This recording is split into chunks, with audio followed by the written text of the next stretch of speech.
Hola, buenas tardes, ¿me oye? Es que tengo que compartir micrófono, disculpe. Con la persona que todavía estamos esperando y que bueno, esperamos que llegue en breves momentos. Voy a darles de todas maneras la bienvenida, soy la responsable de comunicación de la editorial Actas.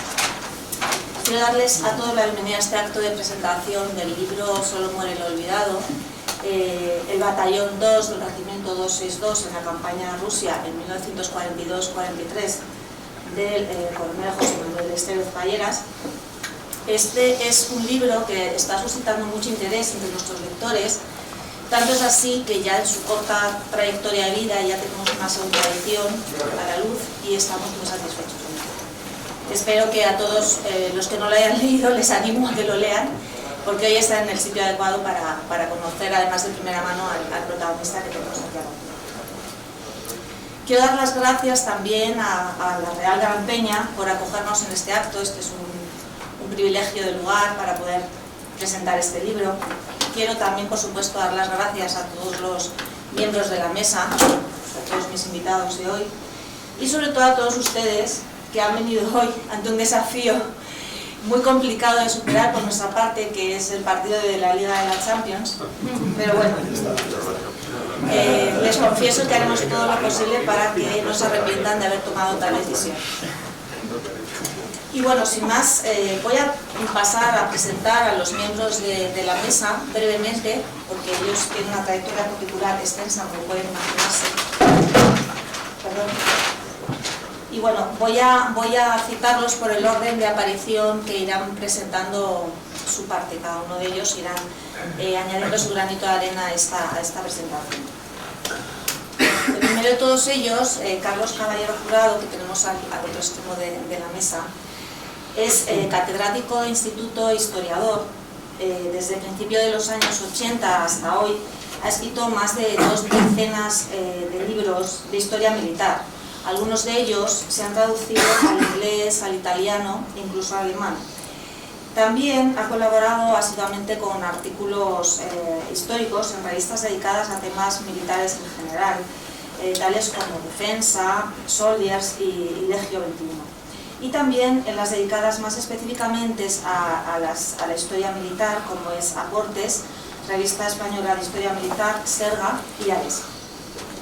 En relación con la División Azul, ha publicado numerosos títulos, entre los que cabe resaltar, esto los tengo que leer porque no quiero que se me escape ninguno: El Batallón Fantasma, 1987, sobre los españoles que continúan la lucha junto a Alemania tras la retirada oficial de los voluntarios españoles; Escritores en las trincheras, en 1989, en colaboración con Rafael Ibáñez, que es un estudio sobre la bibliografía relacionada con la División Azul; Escuadrillas Azules en Rusia, en el 99, en colaboración con Santiago Guillén; Morir en Rusia, la División Azul en la batalla de Krasnivor, en 2004; El Atlas Ilustrado de la División Azul, en 2009, y la División Azul de 1941 a la actualidad, en 2019.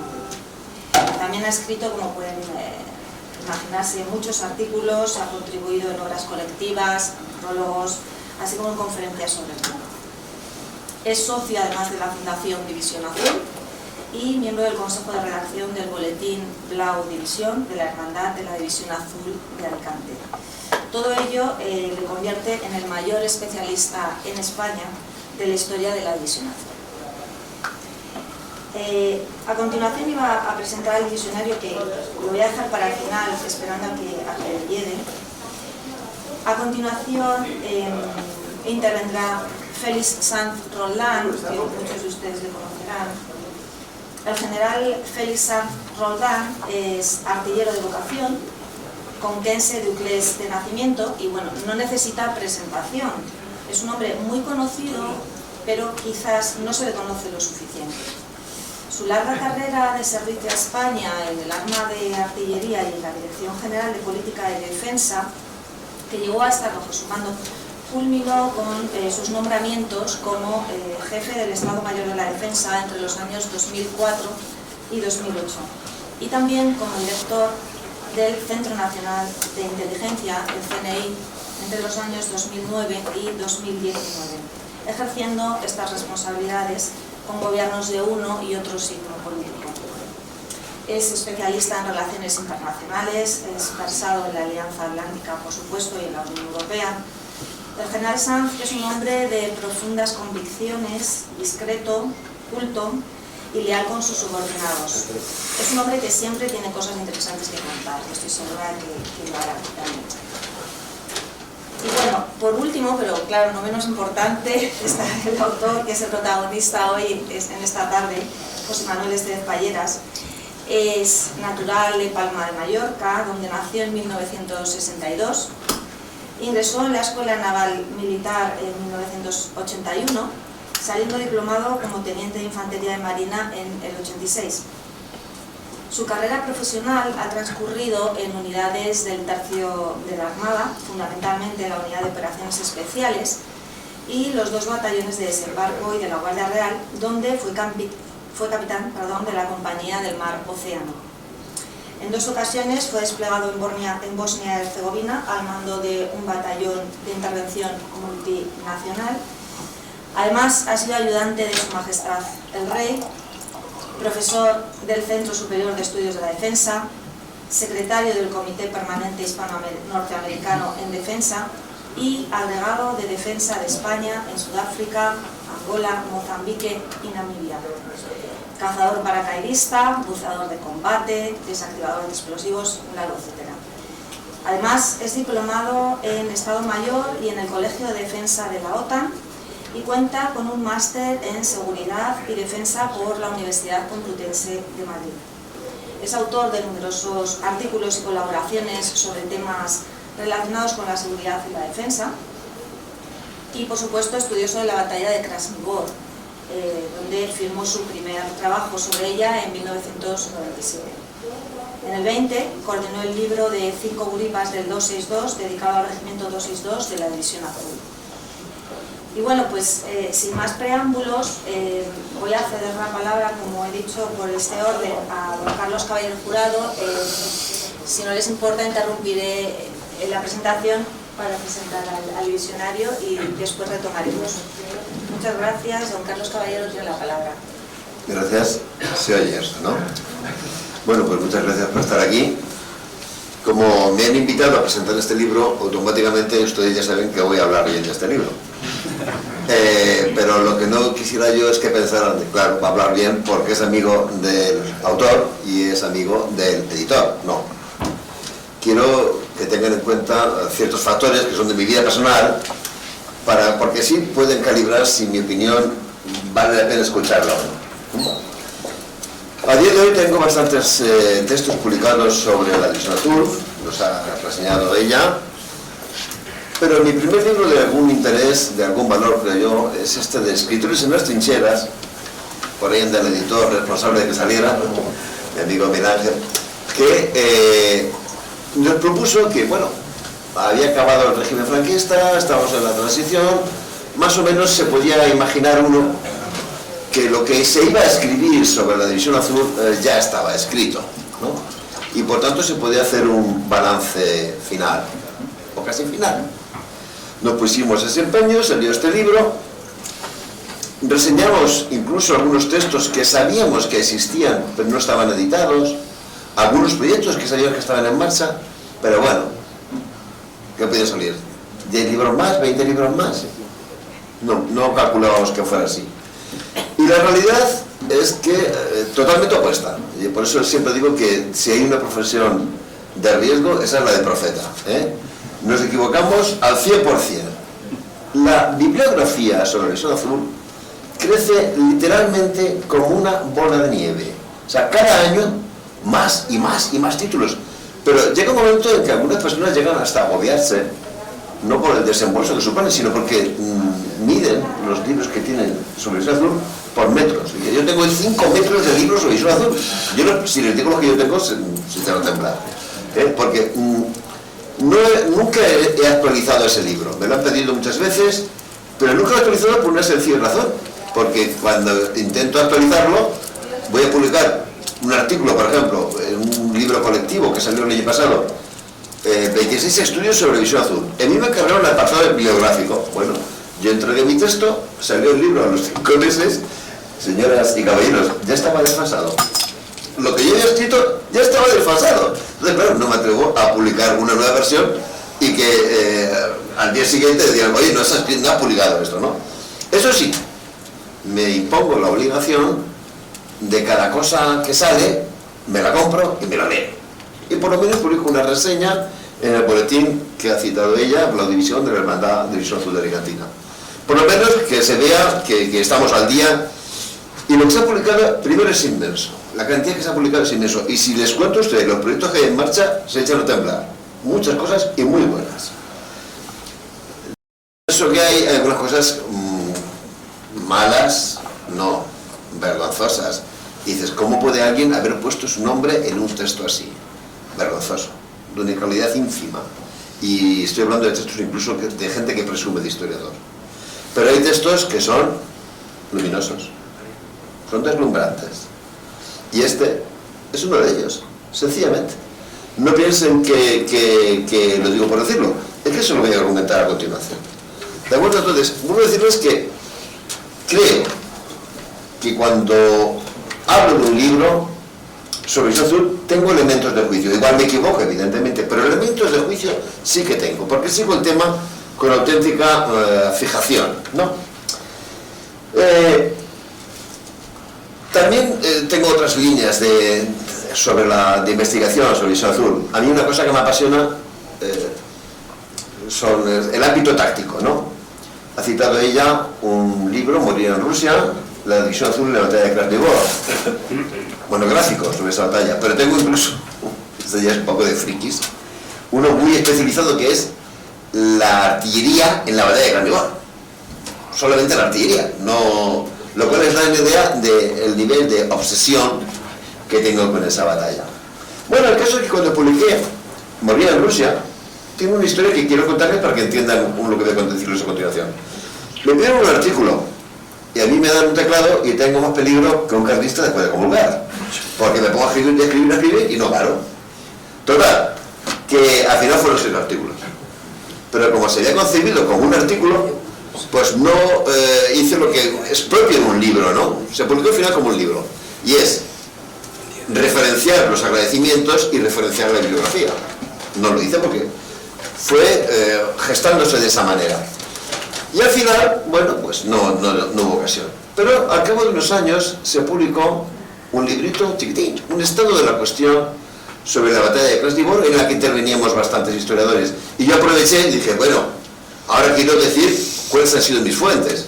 Y cité a José Manuel Estevez. Tenía un estudio sobre la batalla de Krasnivor que a mí me fascinó, literalmente. Entre otras cosas, porque tenía una cosa que a mí me parece fundamental en un libro de historia militar: cartografía, por un tubo. Yo creo que un libro de historia militar sin cartografía me parece una primavera sin flores. Bueno, pues digo que quiero que conste ahora que tengo ocasión mi agradecimiento a este señor por este trabajo que yo lo realicé en la Fundación División Azul. Bueno, entonces él se puso en contacto conmigo y desde entonces pues somos amigos y colaboramos, ¿no?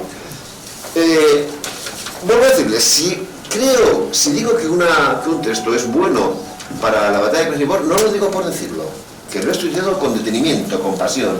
Y este libro, al hablar de la batalla de Krasnivor, es bueno o no. Lo siguiente, más que bueno, pero atentos, no solo al hablar de la batalla de Krasnivor. Es cierto que el segundo batallón del 222 ha entrado en nuestra historia y con letras de molde por esa batalla, pero toda la historia del batallón está admirablemente bien escrita. Y cito Krasnivor, vuelvo a decirles, no es el último momento de la historia en el cual nuestros soldados han protagonizado actos heroicos, han derrochado valor, pero sí que es, y no hay ni la más mínima duda, la última gran batalla del ejército español. Me refiero grande en tamaño. Cuando hablamos de efectivos que se cuentan por decenas de miles de hombres, por bocas de fuego que, bueno, porque en una mañana les disparan a nuestros compatriotas 40.000 disparos de artillería de campaña, creo que nos hacemos una idea de la importancia de esta batalla. Y esta batalla, tan importante en nuestra historia, está admirablemente descrita en este libro.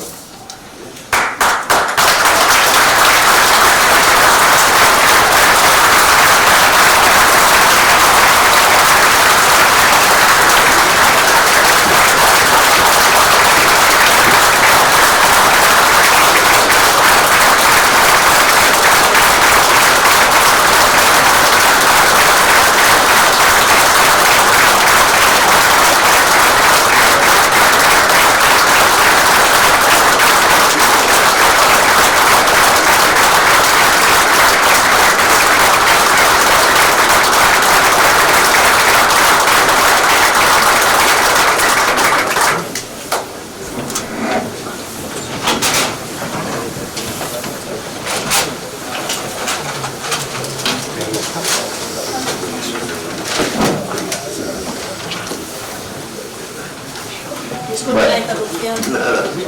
Si quiere continúe Carlos Caballero Sí. y después ya presentamos a De nuestro acuerdo. nuevo invitado. Pues voy a intentar abreviar. Bueno, sigo contándoles un poco mi vida. Yo soy manchego y ejerzo de tal, pero vivo en Alicante. Y en Alicante siempre está vinculada a la hermandad de la División Azul, que es de las que mejor han funcionado siempre en España. Se lo cuento por lo siguiente. Desde muy pronto la hermandad de Alicante hizo un listado de los alicantinos que habían estado en la división, de los que habían caído en Rusia, de los prisioneros, pero se basaba en la tradición oral. Pues yo recuerdo que estaba tal y tal, que era de Novelda, y aquel que era de Enda y aquel que era de Espe. Bueno, se hicieron esos listados. Después nos hemos puesto a investigar y hemos encontrado algunos casos más. Hay un caso que creo que vale la pena citar. Juan Ballesta Pérez. No, nadie sabía nada de él. Ningún alicantino había dado testimonio de su presencia en Rusia. ¿Y cómo nos enteramos de este hecho? Pues miren, porque se pusieron a aplicar, en este caso de una manera especialmente torticera, la ley de memoria histórica, y los comisarios políticos leyeron las actas del Ayuntamiento de Alicante que esta calle, lo pone aquí, es porque era caído el División Azul, se la quitamos. Nosotros mismos no sabíamos quién era. Nos pusimos a averiguar y era una historia absolutamente triste. Solamente tenía una hermana, los dos eran muy falangistas, y tenía una hermana que cuando se alistó en el verano del 41 hizo lo posible y lo imposible porque lo borrara. Como ella tenía un cargo en la sección femenina, lo borraron. Él insistió, se fue a Rusia, murió. La hermana enloqueció. La ingresaron en un asilo psiquiátrico del dolor por la muerte de su hermano. Total, eran huérfanos, su hermana estaba demenciada, nadie pudo hablar nunca de Ballesta, no lo teníamos computado. Y repito que la hermandad de Alicante funciona en ese sentido muy bien. Bueno, pues ya lo teníamos computado, ya lo habíamos incorporado. Pero ¿cuál es nuestra alegría? Por ejemplo, mi alegría, porque yo no sabía qué había hecho Juan Ballesta en Rusia. Me entero por el libro de José Manuel. ¿Por qué cuento este detalle? Porque es que lo que ha ocurrido con Juan Ballesta, él lo ha logrado con 1000 hombres. Contarnos la historia de 1000 hombres. Pero, sí, él puede escoger las revistas del comisario, este hombre está aquí, este hombre está allá, y puedes irte a Ávila, Ávila, sacar los expedientes y hacer un anexo final con 1000 nombres de soldados de esta batallón. ¿Quién se lee eso? Nadie. Tú buscas ahí a tu tío, a tu primo o lo que sea y punto pelota, y el resto no lo lees. ¿Cuál es la maravilla de este libro? Esas 1000 historias van apareciendo entrelazadas, unas con otras, a lo largo del libro, de los capítulos, de tal manera que sí, te lees la historia de esos 1000 hombres y te das cuenta de que en la guerra siempre hablamos de los comandantes, de los estrategas. No, la guerra la hacen los soldados. Hay que tener una sorprendente maestría para lograr hilvanar una narración en la cual informes con mucho detalle, porque repito, yo me entero de cosas que no sabía con este libro de alicantinos, prefiero. Hay que tener mucha maestría para eso. ¿Qué le pasa a este libro? Pues miren, José Manuel, como ya digo que somos amigos, tuvo la deferencia de dejármelo leer antes. Siempre hay 4 ojos ven más que 2 y siempre hay un gazapillo de esos que se colocan se meten en las páginas. Y bueno, pues vale, te lo leo y si detecto alguna cosa te lo digo. Yo no lo había leído, pero me llegó el libro y claro, yo que soy un fetichista de los libros, no puedo evitarlo. Y lo abrí. Pues ya mal lo hice, porque ¿qué pasó? Que me lo volví a leer. Y pues, yo mismo me sorprendí, digo, pero si ya me lo he leído, y me lo volví a leer. ¿Qué me ocurrió? ¿Me ha ocurrido a mí esto solo? No. A ustedes alguno quizá les suene Paco Torres, Francisco Torres, es otro de los grandes historiadores de la División Azul, con esta misma editorial, con actas, tiene unos libros fabulosos, fuera de serie. Y le llamé uno de esos días y me dice, ¿sabes lo que pasa con el libro de José Manuel? Digo, no. Dice, yo esa historia me la sé. Paco Torres sabe toda la historia de la División Azul. Dice, yo la historia me la sé.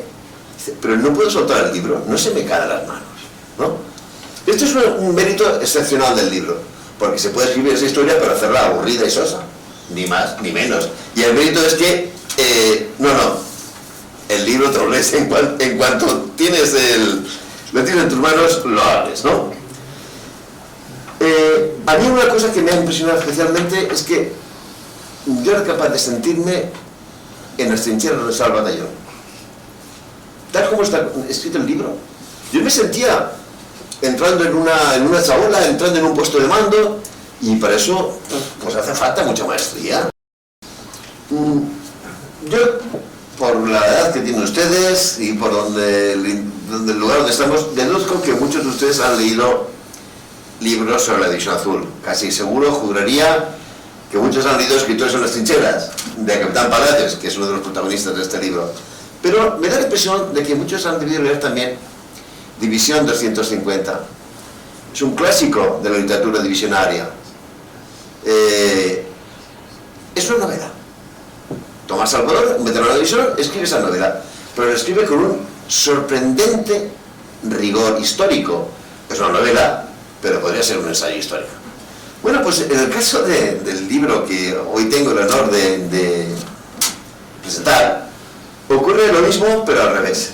Es un libro que es un ensayo histórico, pero que tiene una sorprendente capacidad de atracción literaria, un vigor literario que hace que no lo puedas saltar, aunque sea ese tu propósito. Por eso, creo que es un libro que yo lo he disfrutado muchísimo, y además me satisface porque este mismo señor, don Tomás Salvador, dijo: no tendremos la historia de la División Azul escrita hasta que no tengamos una historia de cada uno de sus batallones. Nos falta mucho trabajo por hacer, pero José Manuel, hay un batallón que ya nos lo ha cubierto perfectamente. Y finalmente, pues todo hay que decirlo, un gran libro merece un gran editor, ¿no? Los libros, para los que tenemos cierta edad por lo menos, tienen algo de fetiche, ¿no? Digo, un libro, si lo abro y me transmite algo, sirve, entre de abrirlo, sigo, ¿no? Un editor como Luis Valiente, como Editorial Actas, que es un artesano de los libros, ¿no? Primero, que selecciona muy bien los títulos que publica. Si uno revisa lo que ha publicado Actas sobre División Azul, todos son aportaciones increíbles, pero después el cuidado, la presentación, la tipografía, todo esto, ¿no? Y ya termino con una frase muy clara: si al salir de aquí no se ha comprado el libro, están perdiendo el dinero y el tiempo.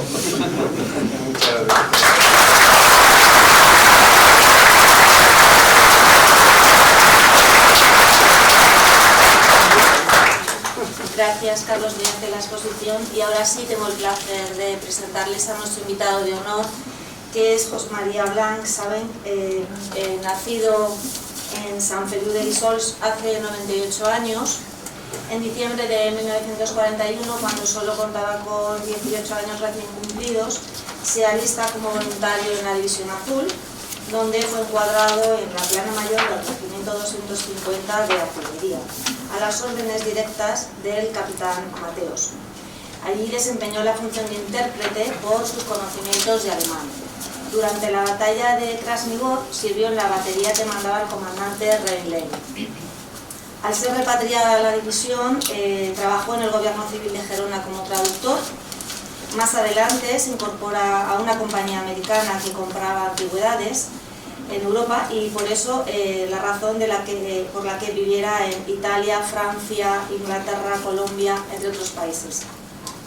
De vuelta a España, fue director de Galerías Preciados durante algunos años, y bueno, en el plano más personal podemos decir que contrajo matrimonio con la locutora de Radio Barcelona, Amalia Nogués, con quien tuvo 3 hijos, que les han dado 6 nietos, una de las cuales, Anabel, que creo que nos acompaña hoy, vive con él en la actualidad. Es uno de los muchos personajes del libro que hoy presentamos. Y sin más dilación, pues le cedo la palabra. Muchas gracias.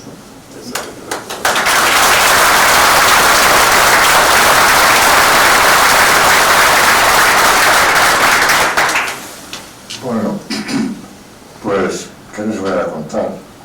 Yo tenía 18 años cuando oí oído las llamadas de la División Azul y entonces yo no me pude resistir.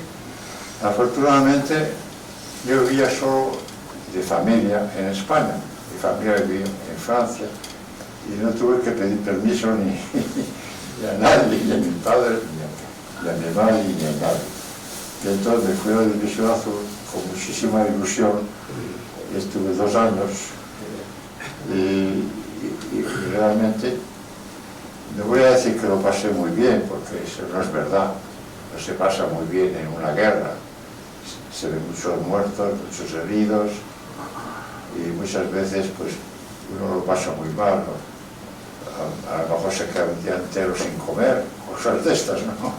Y el invierno pues hacía mucho frío, como ustedes se pueden imaginar, en Rusia pues a 30, 40 grados bajo cero, pues estábamos titiritando. El uniforme alemán era completamente inadecuado, completamente. Estaba hecho para eso, para Europa Central, para Europa del Sur, pero no para el frío que hacía en Rusia, ¿no? Y entonces nosotros el uniforme lo transformábamos. Yo me agencié unas botas rusas de fieltro. Yo tenía botas de montar. A mí el ejército alemán me había dado botas de montar a caballo. Yo las tiré y me puse unas botas de fieltro que mantenían el pie caliente y además muy cómodas para caminar por la nieve, ¿no? Eso, perfecto. Pero ¿qué pasó? Que cuando vino el deshielo, pues se llenaron de agua. Entonces, ¿qué vas a hacer? Botas ya no había. El ejército alemán ya estaba, que no tenía nada, ya no tenía nada, ni zapatos ni nada. Bueno, pues, ¿ustedes querían? Bueno, pues yo lo que hice fue quitarse a un muerto. ¿Para qué las querían muerto? Bueno, esa es una pequeña anécdota. La verdad, yo estuve en el frente pues, de esos 2 años vestido de alemán y haciendo la guerra. Yo desde joven siempre me preguntaban qué quería ser el mayor. Yo militar. Pero ¿por qué militar? ¿Para montar a caballo? ¿Para decir? No, yo quería ir a la guerra. Yo soy de estos bichos raros que me gusta ir a la guerra. Y estuve 2 años en la guerra. Mire, tuve lo que yo quise. Después de esto ya el sarampión se me pasó. ya me olvidé de cualquier guerra. Bueno, pues, ¿qué les voy a contar?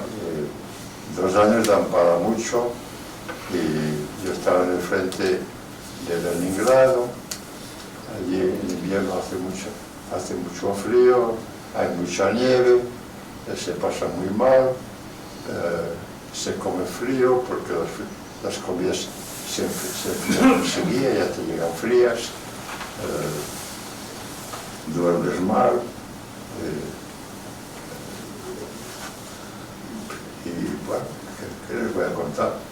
Fueron 2 años de sufrimiento, pero como tenía 18, 19 años, pues a esa edad todo se aguanta. Y todo pues parece fácil de llevar. Bueno, pues no sé qué más contarles realmente.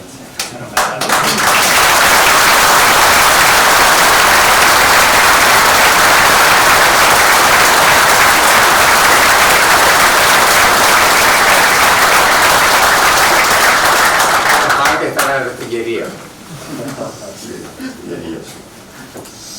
Muchas gracias, don José María, por este emocionante testimonio en primera persona. A continuación, cedo la palabra al general don Félix Sanz Roldán.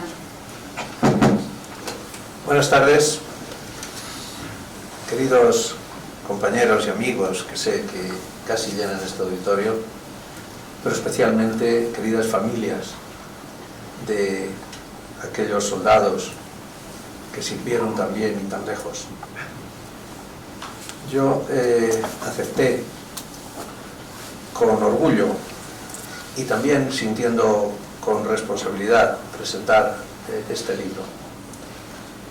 El coronel Estevez estuvo destinado conmigo, trabajamos juntos, le cogí un inmenso cariño, y él lo sabe, no lo está descubriendo ahora, ese cariño que se le dispensa a los subordinados que hacen bien las cosas. Y no creo que le costara mucho más de 10 o 15 segundos el que le dijera sí, que iba a estar aquí con él. Podría tener una versión corta de estas palabras y he de decir amén a lo que acaba de decir quienes me han precedido en el uso de la palabra, especialmente nuestro artillero. Yo también soy artillero. Ah, muy bien. No sé si se me ha olvidado ya lo que es la línea de observación. El 7,5, pues una cosita de nada. Bueno, De campaña. pidiéndote perdón por la broma, compañero. Perdón, ¿me permito la broma? Naturalmente. Yo en la guerra decía que la guerra era cosa de cuatro. La artillería era alemana. Hablo de la guerra en Rusia. La artillería era alemana. Las granadas, las municiones habían sido cogidas al ejército francés. Los sirvientes de estas piezas de artillería eran los españoles y los destinatarios eran rusos.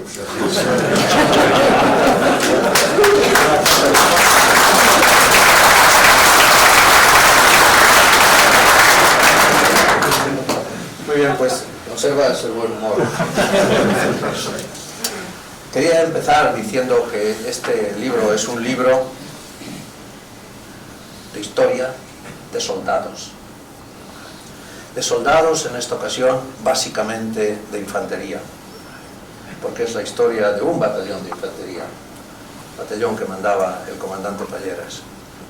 Pero también es la historia de otros soldados, que también aparecen a lo largo del libro. Y ahí aparece la caballería con el escuadrón del capitán Andújar, a quien tuve el honor de conocer de general. Y aparece también los artilleros, aquí tenemos al más digno de todos ellos, pero también al grupo mandado por el comandante Reinlein, cuyos hijos fueron compañeros míos en la Academia de Artillería, y que me contaban con qué valor soportaban la contrabatería. Yo hice en uno de mis cursos en la Academia de Artillería de los Estados Unidos, cuando se hablaba de la contrabatería, pude decir, yo he conocido a soldados que soportaron la contrabatería en la Segunda Guerra Mundial y se quedaban con cierta impresión de algo que podía ser o trágico o la mejor prueba de generosidad para defender al compañero.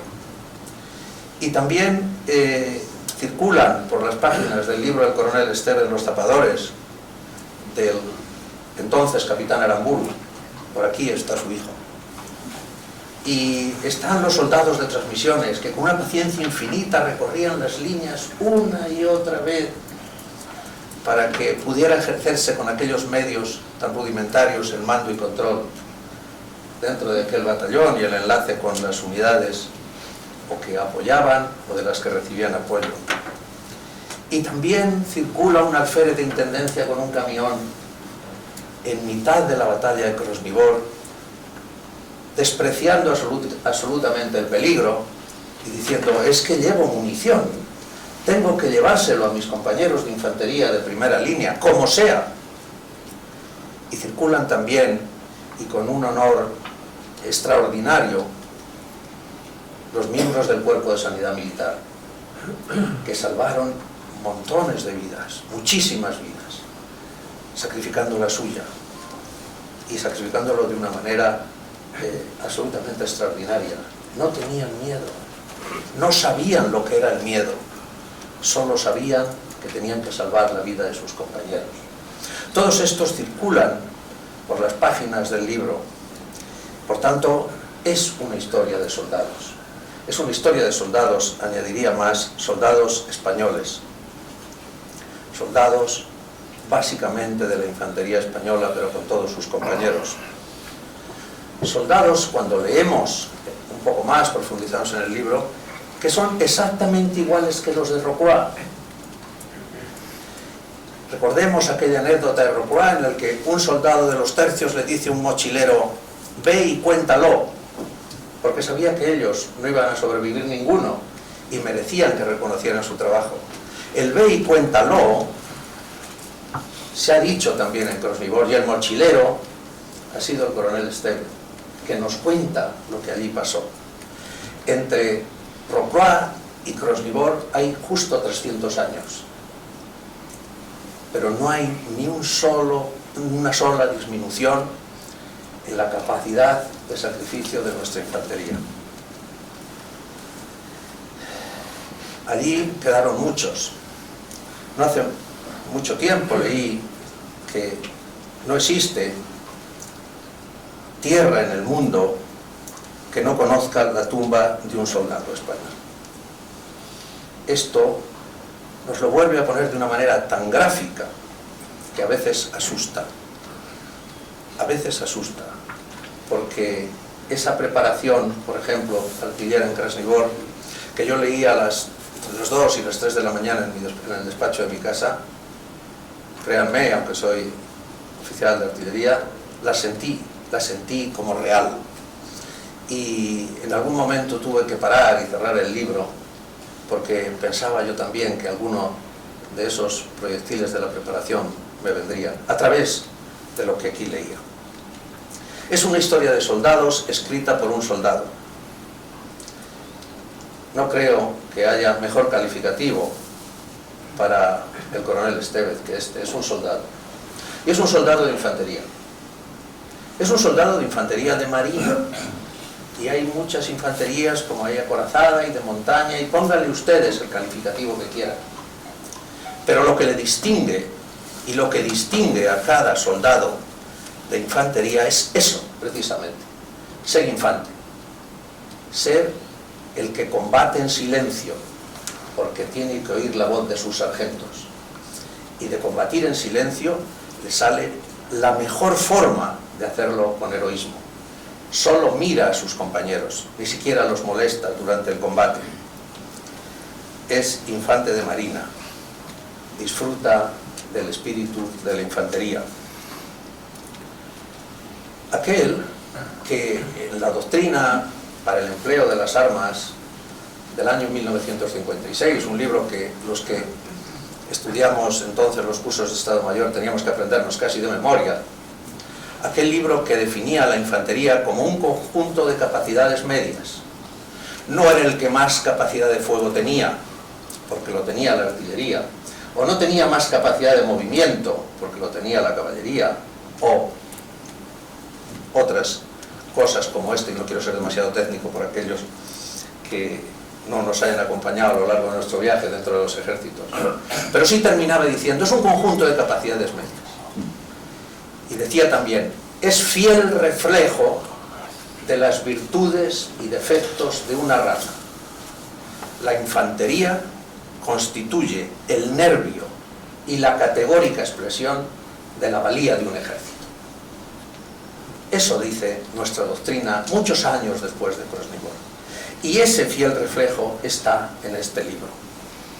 Lo que acabo de decir a todos ustedes me lo sugiere la portada exclusivamente.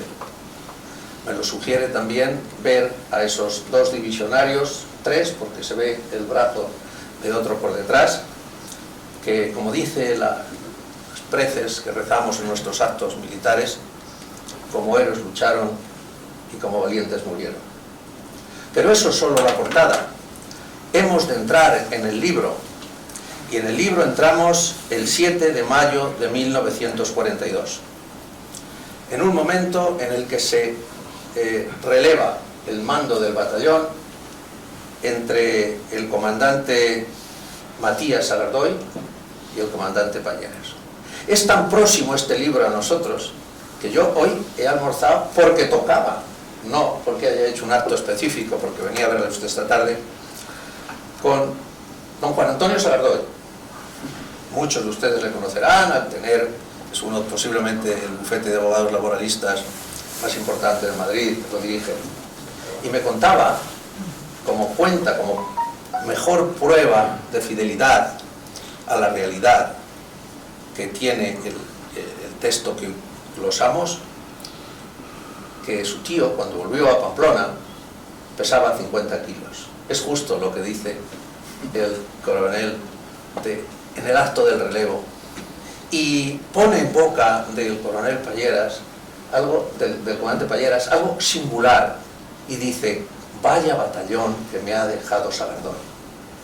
Es decir, nos mostramos ese 7 de agosto en el que se inicia el libro, realmente no se inicia, porque viene de otra tradición de infantes que han hecho todo lo que han podido porque su batallón, su compañía, su lo que fuera, su pelotón, su escuadra, fuera el mejor de los posibles.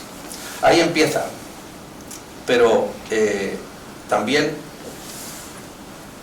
agradece que ve en sus soldados y en sus suboficiales y en sus oficiales, él dice algo así como el orgullo eterno que tiene el combatiente de infantería.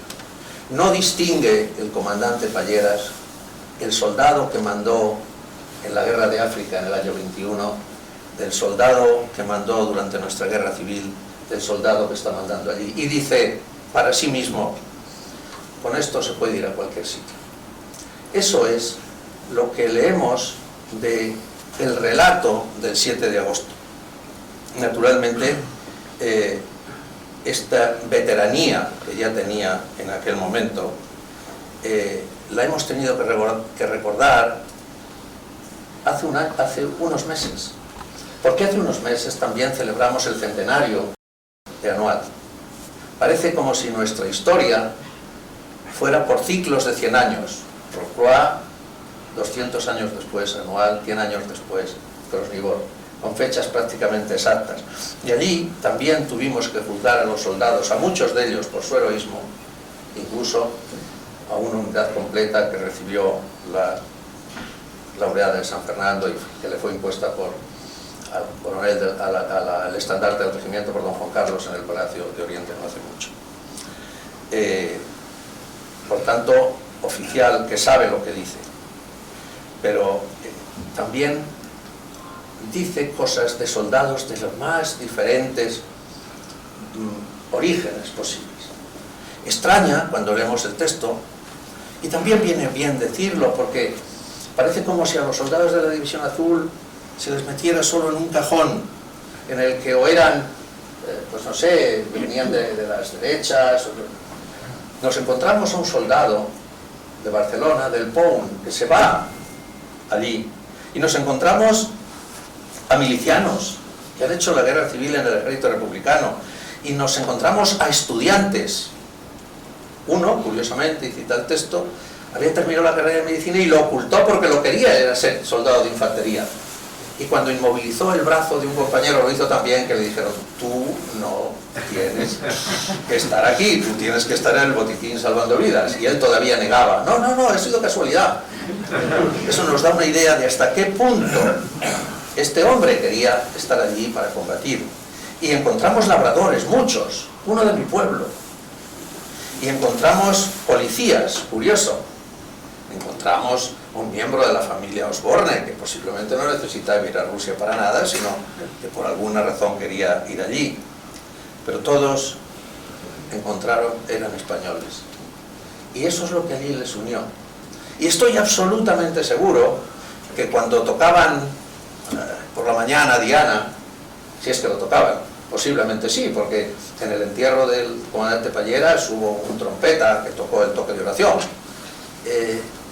Es más que posible que cuando bien al toque de Diana, o bien porque eran las 5 de la mañana, o bien porque un cañonero lo despertaba, todos se sentían españoles.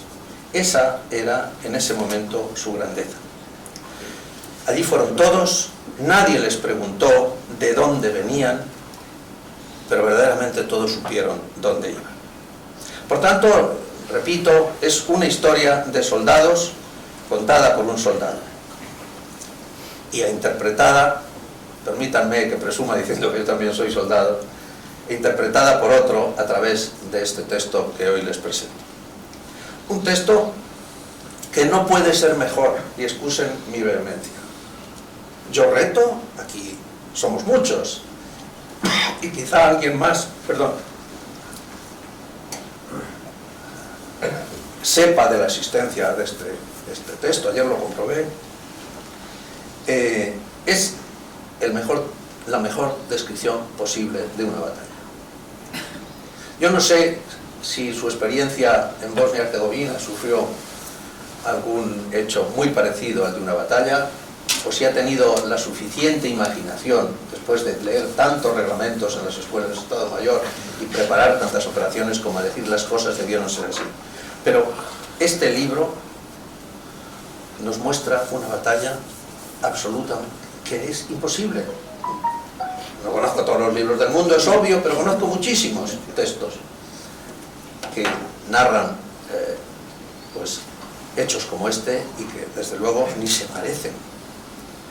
Cuando cuenta la preparación en la mañana, a las 6:45 de la mañana, y que dura aproximadamente 1 hora y cuarto, notas el calor de las explosiones a tu lado, notas lo que sienten los soldados en ese momento, y que además es tan variado, porque cuenta, por ejemplo, el caso de un cabo de Murcia que estaba tumbado en su catre, y cuando empezó la preparación digo, pues ya acabará, me despiertas cuando acabe, que da una sensación de entereza tremenda. Otros que mientras estaba ejecutándose la preparación limpiaban sus armas, porque sabían que inmediatamente después de que acabara la preparación tendrían que salir a la calle y enfrentarse con sus enemigos. Hubo muchos que de las explosiones de la preparación, nos acaba de decir nuestro visionario que el uniforme no era precisamente el mejor, las explosiones derretían la nieve, el agua salpicaba en todas las direcciones, los uniformes llegaron a estar empapados de agua, pero no sentían frío porque el propio humo de las explosiones aumentaba la temperatura ambiente hasta a lo mejor 10 o 12 grados. En el momento que acaba la preparación, a aquellos soldados se les hiela el uniforme puesto y son capaces, con el uniforme puesto, repeler no una, sino 4, 5, 6 oleadas de un ejército poderoso que enviaba un amplísimo contingente, porque decidió que precisamente en la zona del batallón de Palleras iba a ser el esfuerzo principal de la división. Esto, cuando se lee el libro, se percibe, se siente el frío del final de la preparación, como se siente el frío de tantos y tantos soldados que con los pies helados tuvieron que ser evacuados. Se quedaban allí porque tenían que quedarse fuera los escuchas, los centinelas, y no solo aguantaban fuera la preparación, sino que se les helaban los pies. Y nunca pidió ninguno, hasta donde nosotros sabemos, el ser retirado. Sabían que su misión entonces era estar quieto para decirle a sus compañeros si venían o no y con qué intenciones. Yo creo que estoy cargando un poco de emotividad esta conversación sobre el libro del coronel Estévez, pero me tienen ustedes que perdonar, es así. Creo que era Baudelaire el que decía que el corazón hace elocuentes a los hombres. Yo estoy hablando un poco con el corazón porque me pongo en el corazón de los que allí estuvieron, que fue verdaderamente un hecho muy singular. Cuando un militar también lee este libro, cree que la guerra es terrible, que no se debe dar una situación igual, pero que si se da, hay que estar preparados para afrontarla. Y la preparación la dan los manuales, las dan los libros, las da el adiestramiento, la dan muchas cosas. Además de estar preparados, tienen que tener un equipo y un armamento razonablemente digno de oponer al de enfrente. Pero aquí también se descubre que no hay elemento más importante en una batalla que el compañero. Los soldados de Krasnivor no hicieron las cosas por un elevado sentido de de la situación mundial en el que ellos debían participar, luchando allí para restablecer, vaya usted a saber qué. Los soldados de Krosnivor lo hicieron por sus compañeros, básicamente. Andando el tiempo, y aquí lo he encontrado, estuve en una ocasión en Hawái, donde había un grandísimo monumento a los soldados que habían muerto en el frente del Pacífico, y en la puerta del cementerio ponía: aquí yacen 18.000 soldados que murieron por sus compañeros y también por los Estados Unidos de América. Pues esto es Krosnivor. Los soldados que allí lucharon y que están uno a uno reflejados en este libro, con nombre, apellidos, qué hacían en ese momento, dónde recibieron la herida, si fue posible curarlas o no. Esos soldados murieron o se defendieron por sus compañeros. Y nada hay más claro. Ojalá hubiera tenido yo este texto delante de mí cuando vi aquel letrero en Hawái, porque habría citado como ejemplo que así es. El realismo, que les he dicho, es tremendo, pero más que el realismo es el corazón, que leemos también en el texto del comandante Palleras. Comandante era cuando estaba conmigo, ahora ya es coronel. No es malo que recuerde sus antecedentes. Y hay cosas también que a veces las hemos pensado. Yo creo que todos los militares, y hay muchos compañeros aquí, hemos reflexionado como si seríamos nosotros valientes, como lo fueron ellos ante una situación parecida, o no.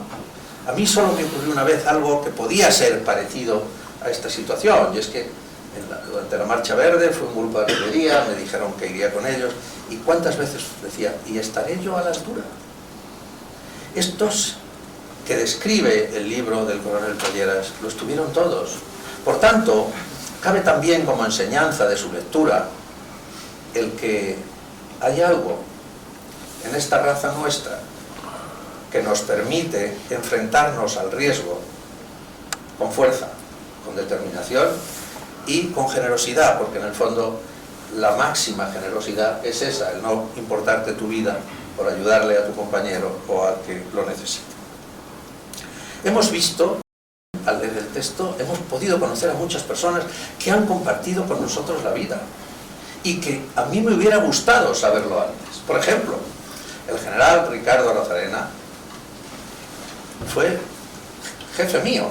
Yo nunca supe que había hecho honor a tanto heroísmo y a tanto valor. De haberlo sabido, y lo admiré mucho, lo había admirado todavía más, y quizá un día, por un pasillo, le hubiera dicho: mi general, no sabía que era usted tan valiente.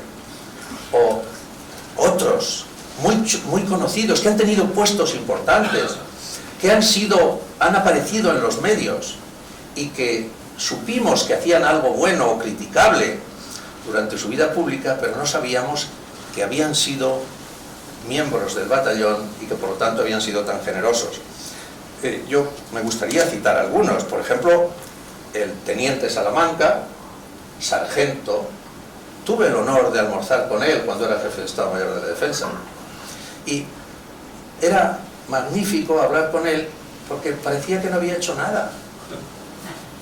El sargento Salamanca es la única persona que quedó en un puesto de ametralladoras, y cuando todos los sirvientes murieron, él cogió la ametralladora con sus manos, rechazó el ataque de los rusos a pesar de que recibió un balazo en la cara. Y me lo decía a mí, porque soy curioso, y le preguntaba: pero vamos a ver, Salamanca, ¿y tú cómo con un balazo puedes estar en la ametralladora? Dice: no me enteré hasta que no acabó. Por tanto, son casos... hemos conocido, y ya lo he citado antes, al general Aramburu. Allí lo vimos en el Palace la noche del 23F. Y hemos conocido a muchos más que estuvieron, como digo, en nuestras vidas, porque lo importante de este libro es que todos cuantos aparecen tienen nombre, todos tienen cara, y todos de una forma u otra son protagonistas. Es decir, por aquí también circula la vida de aquellos hombres. Me gusta especialmente también hacer referencia al general Quintana Lacati, que asesinó a ETA aquí en la calle Tutor. Fue capitán de una de las compañías y tampoco se dio nunca la más mínima importancia. Capitán general de Madrid. O González del Hierro, director de la Escuela de Estado Mayor cuando yo era alumno, y que nos exigía, porque debía exigir al alumno. Nunca jamás González del Hierro, en las clases que daba en la Escuela de Estado Mayor, se puso como ejemplo. También hubo algunas personas muy conocidas. Todos sabemos que García Berlanga fue soldado en la División Azul. La realidad es que hubo hombres y mujeres, las enfermeras especialmente, cuya jefa de enfermeras es también la doña Mercedes Milá, nieta de la periodista que tanto conocemos, la abuela, perdón, la nieta es la periodista como es obvio. Verdaderamente, y como había historias de hombres y mujeres que dejaban parte de su vida aquí, también había, o hay en el texto, noticias estremecedoras, como por ejemplo la novia del Peque. El Peque era un capitán de infantería que mandaba a la 5ª o la 6ª compañía. La sexta Compañía del batallón, que le dejó a su novia con el traje de novia hecho. Y le dijo, no te preocupes, cuelga bien el traje, que yo en unos meses estoy aquí, y nos casaremos y seremos felices, y seremos incluso más felices. Nunca volvió. Pero murió 70 años después, la novia del Peque, con el manojo de cartas que de él había recibido desde el frente de Rusia, y pidiéndole a sus herederos, murió soltera, a sus herederos, que una cosa que quería que le pusieran en el ataúd era el manojo de cartas que había recibido desde Krasnivor. Por tanto, hay noticias absolutamente también maravillosas de aquellos días, de aquella dureza. Y hay también en Rusia restos de lo que allí dejamos. Tuve ocasión, por ser director general de Política de Defensa, de ir a visitar los cementerios. Y estuve con unas personas que por allí vivían, que sin saber lo que decían me cantaron Asturias, patria querida. En español, como en alfabeto fonético. No entendían nada. No sabía si decían qué significaba Asturias. Lo cantaban con... ¿Por qué? Porque habían estado con los soldados españoles a los que distinguían por su bonomía, por su generosidad, y porque eran como ellos. Si tenían una onza de chocolate, como decía un compañero, el padre de un compañero mío, se tomaban media al soldado y media al ruso prisionero que tenían al lado. Todo esto también está en el libro. Yo creo que también hay detalles de buen humor, como algunos se ha visto aquí. Había un soldado de la 6ª que cuentan que se ponían papeles de periódico para aguantar mejor el frío. Yo eso lo he visto de niño en las... pero había alguno que solo se quería poner el Marca.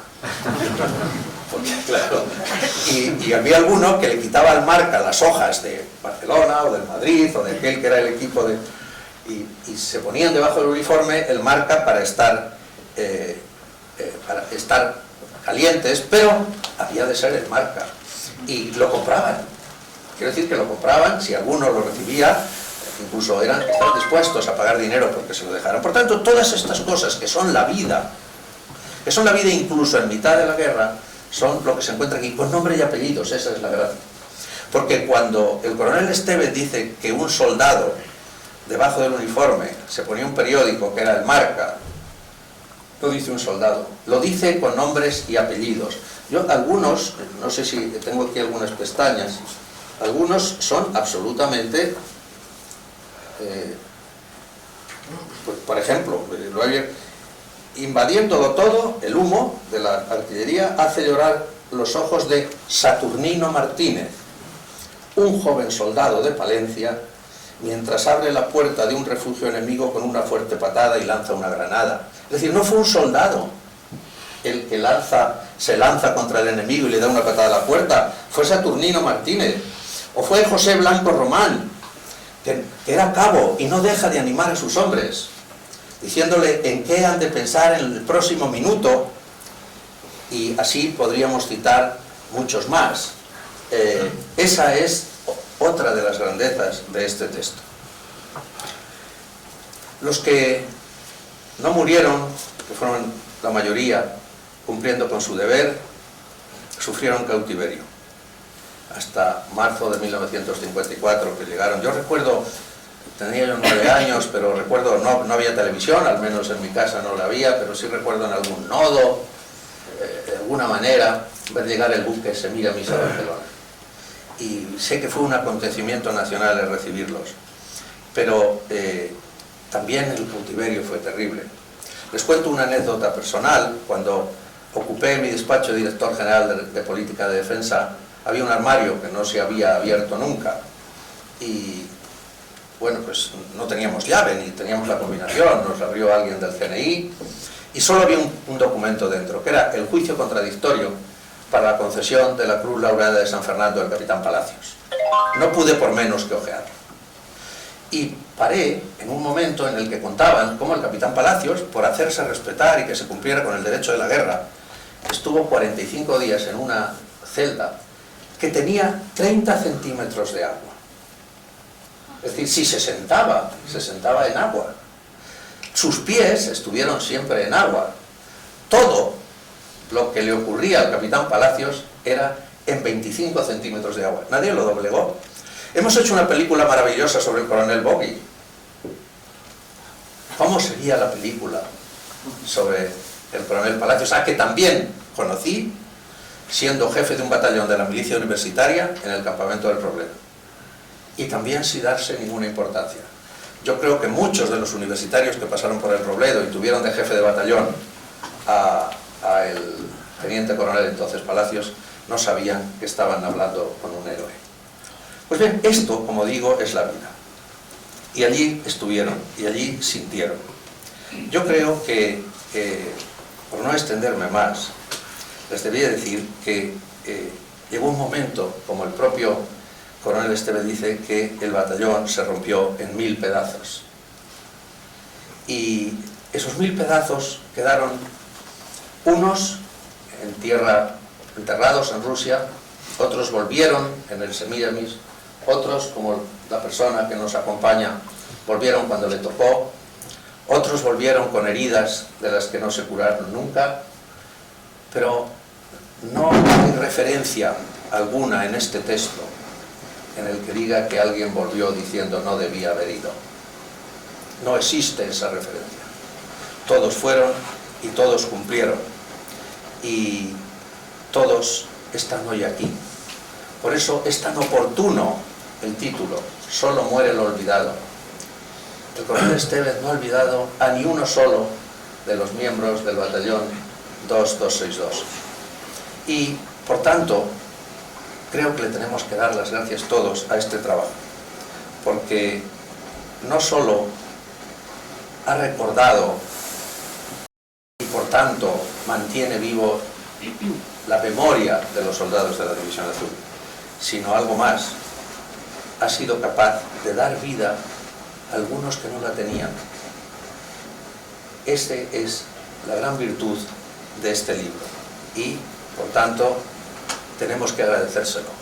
Yo no sé si la forma, lo que sea, no creo que la forma adecuada sea comprarle el libro y que me perdí la editorial, sino comprar bien. La forma adecuada es decirle gracias porque ha salvado del olvido a 1000 héroes de España, siguiendo lo que decía, y también lo dice en su texto, un poeta divisionario que decía así: te recuerdo, compañero, te recuerdo, camarada, y juro que mientras viva beatificaré tu hazaña y haré de ella un vergel entre los campos de España. Esto es lo que ha hecho el coronel Esteve. Gracias por tanto, Pepe.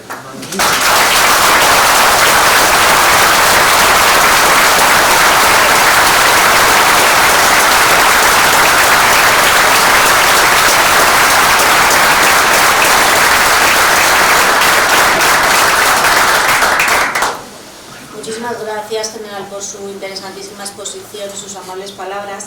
Y ahora sí ya es el turno de José Manuel Esteve Villegas. Buenas tardes a todos. Don José María, Carlos, mi general, muchísimas gracias por las palabras. En la próxima presentación que haga traeré conmigo a un tartamudo o a alguien que sea capaz de dejarme hablar, porque ahora realmente estoy en shock. No sé cómo voy a salir de esta, con lo cual les ruego que tengan un poco de piedad. En cada familia de nuestra querida tierra ha existido un soldado que ha muerto y que ha luchado primero y luego ha muerto por España. Pero en general, como ha dicho nuestro general, la historia solo deja constancia de los jefes, relegando a la inmensa mayoría de los protagonistas. Como nación, como pueblo, se lo debemos todo, pero no somos capaces de decir quiénes eran. ¿Se imaginan que pudiésemos saber los nombres y las vicisitudes personales de cada arcabucero de los tercios? De los conquistadores de América, de los que defendieron Cartagena de Indias, de los artilleros que estuvieron con Daoiz y Velarde en las calles muy cerca de este auditorio, de los soldados de reemplazo que estuvieron en las lomas de San Juan en Cuba, hombres esforzados, dignos, sacrificados y patriotas, pero anónimos. ¿Y si pudiésemos cambiar eso? Si pudiésemos ponerle cara a cada protagonista, imposible y fantástico a la vez, pero quizá a muy pequeña escala, focalizándonos en un hecho concreto, algo se puede hacer. Yo he tenido esta idea en la cabeza desde niño. Quizá la inspiración venga de una foto imponente de mi abuelo en uniforme alemán que estaba en la casa de mis padres. Hoy tenemos a mi madre aquí con nosotros. Y recuerdo, por ejemplo, a amigos de mi padre, a militares americanos, viniendo a casa y observándola con una mezcla de curiosidad y de respeto. No conocí, evidentemente, al comandante Pallera, mi abuelo. Murió cumpliendo con su deber. Y no puedo estar más agradecido a mi familia por el esfuerzo que hizo por transmitirnos su regalo. Quiero pensar que le hubiera gustado que no se olvidase a su gente, a los hombres a los que quería y a los que les debía todo. Y solo muere olvidado es eso. Pretende sacar a la luz las vidas de los miembros del batallón en el que sirvió con nombres y apellidos. Menciona algún detalle, alguna vicisitud, ni siquiera el más importante de cada componente, de manera que en su conjunto nos podamos tener una idea de cómo vivía un batallón, lo que sentía su gente, lo que hicieron y la atmósfera que respiraban. El objetivo de la obra es dar a conocer sus vidas, sus debilidades, incluso sus sacrificios, y llegar al máximo número de lectores posible, no solo a los historiadores o a los entusiastas de la historia militar, sino a las familias que no saben nada de campañas ni de estrategias, que en muchas ocasiones no se imaginan que el anciano que envejece a su lado, sentado en un sillón, a veces callado, normalmente humilde, que parece que no sabe nada, ha sido protagonista de una página gloriosa de nuestra historia. Ha sido un león, un hombre de honor. Y por eso he tratado de asociar cada acontecimiento operativo, logístico, incluso social, a un rostro. Se trata de una historia coral de una unidad basada en las actuaciones de sus componentes. Por ejemplo, hoy monta guardia en la nieve el coruñés Carlos Martín Monasterio. Tengo una foto, sé que es joven, sé que es delgado, sé que es atlético. Y tengo una carta de su madre quejándose de que nunca escriba casi. En otro de los refugios limpia el armamento el veterano sargento Félix Gómez Ventana, que viene de regulares. Es el encargado de la 7ª compañía. A su lado, el furriel jienense Fernando Rubio Cosada, que tenemos hoy con nosotros a su hija, y al que tuve la suerte de entregarle un libro la semana pasada, rellena una petición logística. Mientras tanto, en otro extremo de la zona de acción, el catalán José Massana Col escribe una carta a casa y cuenta que le acaban de conceder la Cruz de Hierro al Valor. Pero profundicemos un poquito más en el libro. Hoy no presentamos en una novela, ojalá lo fuese. No he dejado volar la imaginación y el dolor que aparece en sus páginas es real. Dolor por las congelaciones, dolor por las heridas, dolor por la pérdida de un compañero, por no haber podido hacer más muchas veces. dolor por España, dolor por una patria que podría ser más generosa y quizás no lo sea. El diario de uno de estos soldados, que como un tesoro me confió su familia, va en este sentido. En el tren que devuelve a casa a un joven soldado madrileño que se llama Sisto Botella, él escribe como los heridos y mutilados que viajan a su lado le recuerdan dolorosamente el precio que se ha pagado por la aventura. Presentamos un libro de gente modesta, valiente, sin necesidades, capaz de vivir con lo que le den, capaz de vivir de cualquier manera. Les mueve, como ha dicho nuestros tres presentadores, les mueve el amor a la patria, al compañerismo, el sentido del deber y la dignidad personal.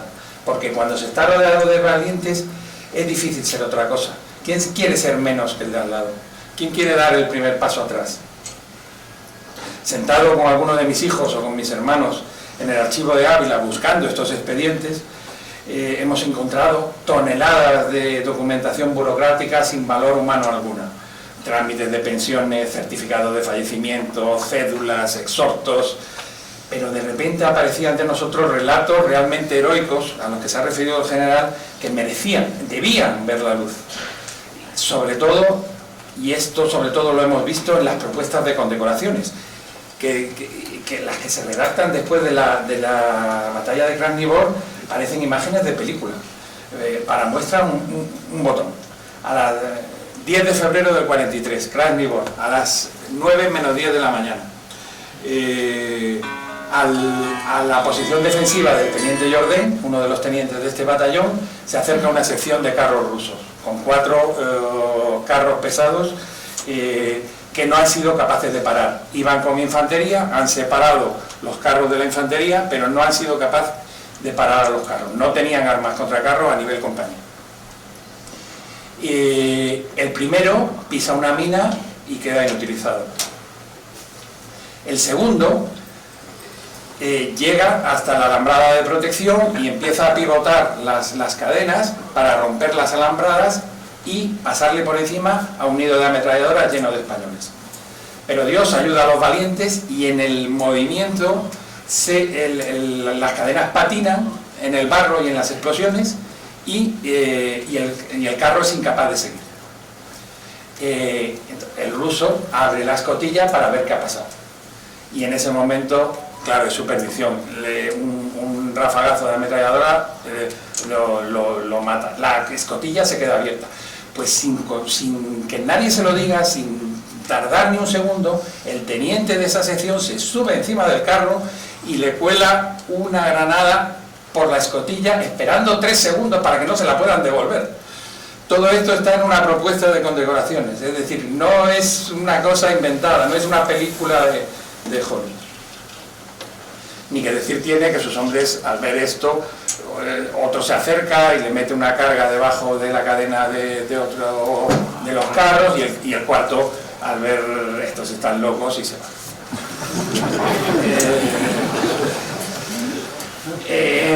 Como en tantas otras batallas, el comportamiento de los divisionarios es admirable en Krasnivor. Pasan las horas, caen los jefes de cada unidad, por pequeña que ésta sea, porque caen casi todos los sargentos de pelotón. Y todo sigue igual, los hombres resisten como si no pasase nada, como si no estuviesen en la mayor de las inferioridades, como si se pudiese ganar un envite imposible, y lo hacen, vencen, pagan con la vida, pero el frente no se rompe. La desproporción de fuerzas es muy grande y surgen decenas de actos de heroísmo, un rasgo que hoy en día es poco frecuente, es muy poco frecuente, y además cuando hablamos de un héroe lo banalizamos. Un héroe es un jugador de fútbol que ha remontado un partido. Estos no, estos son héroes de verdad. Estos son... Tengo uno sentado a mi lado, ¿no? Parece que la existencia hoy en día da la impresión de que la existencia de héroes de verdad, de gente que se sobrepone a su suerte, que muestran generosidad y generosidad de miras, nos pone en evidencia a los demás que no somos capaces de eso. Pero en fin, volvamos a centrar el tiro. El libro no es un libro militar, a pesar de mi origen, no es un libro, desde luego, donde se ahonde en las consideraciones políticas. Es un libro de soldados, como ha dicho el general. Las consideraciones políticas, por ejemplo, son tan poco importantes como lo son para un soldado peleando por su vida. Esto me lo dijo el sargento Salamanca, precisamente, que me recibió gracias al recuerdo de mi abuelo, y tuve que poner un párrafo en el libro con lo que él me había contado. Y él decía: nadie sabe menos de la guerra que los que están en la guerra. Muy cerca del enemigo, el sargento Salamanca no tiene ni idea de cómo va la contienda, ni de los grandes teatros de operaciones. Es ajeno a los movimientos de los ejércitos y a las estrategias y tácticas de los grandes generales. Desde su búnker de la Quinta, el toledano es experto en la vida cotidiana de sus soldados, en la seguridad de su posición y en la rasancia de sus armas automáticas. Desde su puesto de mando, desde su puesto de combate más que de mando, apenas ve unos palmos de terreno que se sabe al dedillo, y a un enemigo que trata de hacer su trabajo igual que ellos.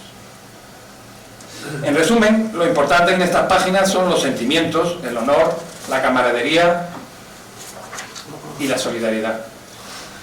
Y aquí no puedo resistirme a contar una anécdota de otro de estos soldados.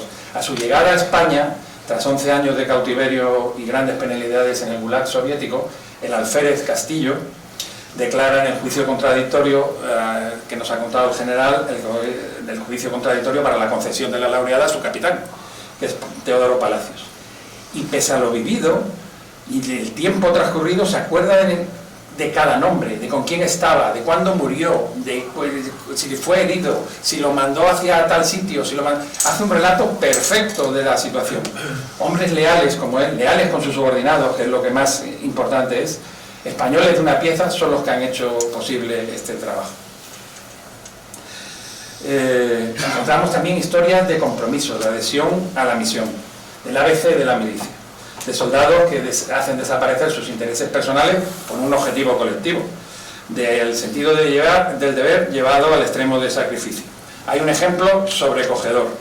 Durante la batalla de Krasnivor, 3 soldados de la Plana Mayor, el alicantino Francisco Torregrosa, el almeriense Rafael Martínez García y el falangista asturiano Nicanor Gutiérrez, reciben la orden de proteger un convoy de heridos. Se les ordena no abandonar el puesto hasta una nueva orden, pero con lo dinámica que era la situación táctica, esa nueva orden no llega nunca. 3 horas después, totalmente extenuados, son tomados prisioneros. Les espera 11 años de penalidades en el Gulag, pero han hecho honor a las órdenes recibidas, no han dado un paso atrás. Y me quedo ya sin munición, como Palacios en Krasnivor, no quiero aburrirles más. He revisado los expedientes personales de cada voluntario, de cada uno de estos 1000 voluntarios. He hablado con algunas familias, he leído muchas cartas enviadas desde el frente. He contrastado diarios personales, he escrutado álbumes de fotos, y esto es lo que me he encontrado. Para mí es importante que las futuras generaciones, mis hijos y sus hijos, conozcan quiénes fueron los hombres que pasan por estas páginas, qué los movía, de qué fueron capaces. Que se deshagan prejuicios y ideas preconcebidas para descubrir a unos hombres que dejaron sus vidas atrás en favor de unos ideales y de un sentido militar del honor. Gracias a Dios ya no son tan anónimos. Y como definió brillantemente el general Aramburu, también divisionario y cuyo hijo está con nosotros, combatieron lejos de España, pero por España. Muchas gracias.